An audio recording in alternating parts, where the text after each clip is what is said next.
Last time, we talked about the fight to just get off the couch. We survived the comeback, but now we have to face the fire.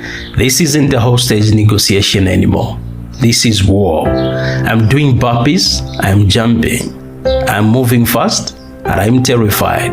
Why? Because speed exposes everything. When you jump, you remember how heavy you feel. When you drop to the floor, you feel every year of that 3-year break.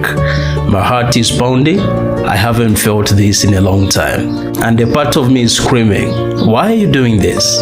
You're too old for this. That voice is loud, but we have to be louder. We are not 20. We don't recover in seconds. We don't bounce off the floor. But here's the reality check. Cardio isn't about being fast. Cardio is about returning. It's about your heart rate dropping back down. It's about the recovery.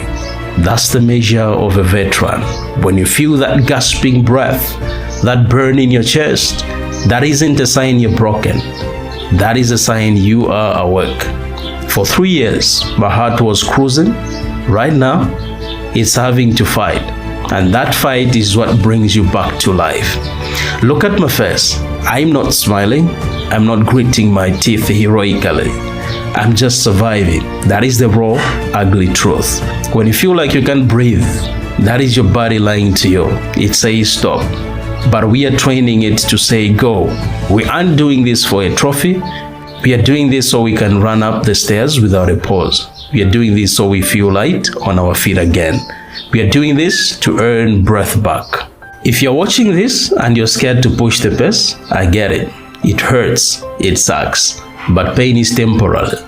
The regret of never knowing what you could do, that lasts forever. We fight through the resistance for the person we are going to be after the workout. Not for the Instagram likes, but for the energy to play with our kids.